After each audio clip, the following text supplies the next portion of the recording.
तो हेलो दोस्तों, आप सभी का स्वागत है आज के इस नए वीडियो में नए टॉपिक के साथ। आशा करता हूं आप सभी बहुत ही मस्त होंगे और अपने अपने पढ़ाई में तेजी के साथ व्यस्त होंगे।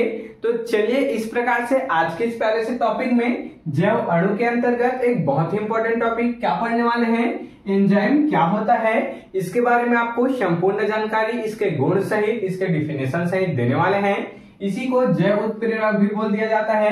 तो चाहे आपके बोर्ड एग्जाम में एंजाइम पूछा जाए या फिर जैव उत्प्रेरक पूछा जाए, उसके गुण या फिर परिभाषा को पूछ लिया जाए, तो आज की इस वीडियो में हम लोग इसी को आसानी से कवर करने वाले हैं। तो चलिए बिना किसी समय गंवाए इसको समझने का प्रयास करेंगे। तो ध्यान देंगे एंजाइम आखिर होता क्या है। तो ये कई सारे प्रोटीन से मिलकर बने होते हैं। अब जो प्रोटीन होते हैं वह एमिनो एसिड से अर्थात एमिनो अम्ल से मिलकर बने होते हैं। प्रोटीन के बारे में अगर आपको जानकारी नहीं है तो इस वाले वीडियो में हम लोग अच्छे से जानकारी ले चुके हैं। उसका लिंक मैं नीचे डिस्क्रिप्शन में दे दूंगा, आप वहां से देख लीजिएगा। चलिए आज की इस वीडियो में उसी प्रोटीन से बने एंजाइम को समझने का प्रयास करेंगे। तो ध्यान देते हैं यहाँ पर क्या है, एंजाइम प्रोटीन के जटिल क्या होते हैं, अणु होते हैं। देख सकते हैं जो एंजाइम होते हैं वो प्रोटीन के ही जटिल प्रकार के अणु होते हैं जो कि हमारे कोशिकाएं में पाए जाते हैं। और क्या बोला गया, जो कार्बनिक उत्प्रेरकों का क्या करते हैं, कार्य करते हैं। अब कार्बनिक उत्प्रेरक क्या हो गया, उत्प्रेरक किसे कहते हैं, जो कि किसी भी रासायनिक क्रिया की दर को क्या कर देता है, बढ़ा देता है, वेग को बढ़ा देता है, उसी को क्या कहते हैं, उत्प्रेरक कहते हैं। क्योंकि वो उसमें उत्प्रेरक का कार्य करते हैं, उसको और भी उत्प्रेरित करने का, बढ़ाने का कार्य करते हैं, किसको, रासायनिक अभिक्रिया को। इस कारण एंजाइम क्या होते हैं, एंजाइम कार्बनिक क्या होते हैं, उत्प्रेरकों के भांति क्या करते हैं, कार्य करते हैं। चलिए आगे देख लेते हैं। आशा करता हूं इतना क्लियर हो गया होगा। तथा ये स्वयं को क्या करते हैं, परिवर्तित किए बिना जैव रासायनिक क्रियाओं की दर को बढ़ा देते हैं। देख सकते हैं अभी हम लोग बताएं आपको, ये स्वयं को परिवर्तित किए बिना ही क्या करते हैं, जो रासायनिक अभिक्रियाओं की दर है अर्थात रासायनिक क्रिया की जो वेग है उसको बढ़ा देते हैं। अभी हम लोग इसके बारे में डिस्कस किए। उसके बाद आगे देखेंगे ये अपरिवर्तित रहते हैं। देख सकते हैं ये कैसे रहते हैं, अपरिवर्तित रहते हैं अर्थात ये परिवर्तित नहीं होते हैं। इसी कारण से इस एंजाइम को जैव उत्प्रेरक भी यहाँ पर कह दिया जाता है। देख सकते हैं चूंकि ये जो होते हैं ये अपरिवर्तित होते हैं, जो एंजाइम होते हैं अपरिवर्तित होते हैं, इस कारण से इसको जैव उत्प्रेरक के नाम से भी जाना जाता है।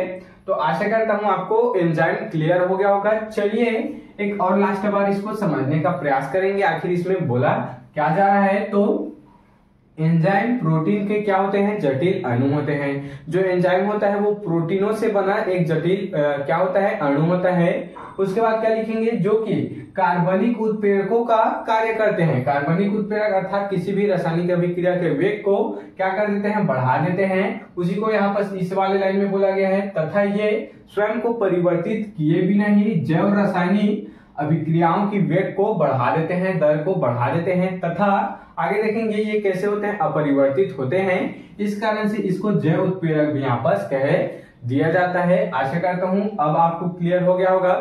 चलिए एंजाइम को समझ चुके, इसके गुण को देख लेते हैं। इसके क्या क्या लक्षण या फिर गुण हैं, लक्षण या गुण कह लो, बात एक ही है। तो सबसे पहला, सभी एंजाइम प्रोटीन होते हैं। देख सकते हैं या फिर प्रोटीन से बने होते हैं, ऐसा भी लिख सकते हैं।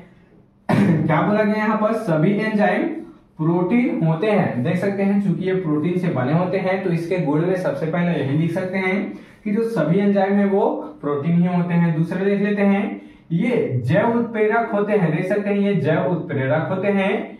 किसी भी अभिक्रिया की गति को ये क्या करते हैं, 1 करोड़ गुना तक बढ़ा सकते हैं। देख सकते हैं ये बहुत ज्यादा ही अमाउंट होता है, बहुत ज्यादा बड़ा।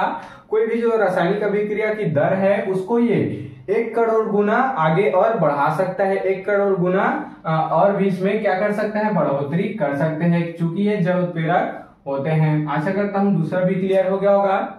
चलिए तीसरा गुण यहाँ पर देख लेते हैं। तो क्या है, ये शरीर के सामान्य ताप तथा पीएच पर सक्रिय होते हैं। अब इस लाइन में क्या बोला गया, ये शरीर के सामान्य ताप अर्थात हमारे कोशिकाओं में एंजाइम होते हैं और पूरे कोशिकाओं से मिलकर हमारा शरीर जो है वो बना होता है। इस कारण ये शरीर के ताप को क्या करते हैं और उसके पीएच मान को सक्रिय होते हैं, अर्थात उसके पीएच मान पर क्या होते हैं, सक्रिय, अर्थात पूरे तरीके से ये क्रियाशील होते हैं। ये हर समय क्या होते हैं, सक्रिय होते हैं, निष्क्रिय नहीं होते हैं। ये हर समय क्या करते रहते हैं, कार्य करते रहते हैं, इस कारण सक्रिय होते हैं। आशा करता हूं ये भी आपको क्लियर हो गया होगा। चलिए यहाँ पर हम लोग चौथा गुण देख लेते हैं। तो अभिक्रिया संपन्न होने के बाद उत्प्रेरकों के समान ये अपनी मूल अवस्था में आ जाते हैं। अब देख सकते हैं जैसे ही ये जो अभिक्रिया है वो संपन्न होती है, जैसे ही ये जो अभिक्रिया है तो उसके वेग को बढ़ाने की जो अभिक्रिया है वो संपन्न होती है, उसके बाद जो उत्प्रेरकों के समान ही अपने मूल अवस्था में क्या होते हैं, फिर से आ जाते हैं। आशा करता हूं ये भी आपको क्लियर हो गया होगा। चलिए पांचवा देख लेते हैं। इसकी अभिक्रिया तीव्र गति से होती है। देख सकते हैं चूंकि यहाँ पर से हम लोग पढ़े थे कि इसकी जो अभिक्रिया है, रासायनिक अभिक्रिया, वो कैसे होती है, तेज गति से होती है, या फिर इसकी जो अभिक्रियाएं हैं वह तीव्र गति से होती है। तो इस प्रकार से हम लोग आज की इस प्यारे से टॉपिक में जैव उत्प्रेरक या फिर एंजाइम कहने बात एक ही है एवं इसके गुण को समझ चुके हैं। आप इसके स्क्रीनशॉट यहाँ पर ले सकते हैं। तो आशा करता हूं कि आपको ये जो एंजाइम है एवं इसके गुण है आसानी से क्लियर हो गया होगा। अगर आपको ये जो टॉपिक है थोड़ा सा भी समझ में आया होगा तो मेरे इस चैनल को जल्दी से सब्सक्राइब करके बेल वाले आइकन को दबाकर प्रेस कर लीजिएगा, ताकि आपको मेरी ऐसी अच्छे इंफॉर्मेटिव वीडियो और अच्छे इंपॉर्टेंट वीडियो की नोटिफिकेशन सबसे पहले आप तक ही पहुंचती रहे और आप क्लास 12th की तैयारी अच्छे इंपॉर्टेंट टॉपिक के साथ कर पाए। तो चलिए फिर मिलते हैं किसी नेक्स्ट वीडियो में नए टॉपिक के साथ। तब तक के लिए जय हिंद, जय भारत।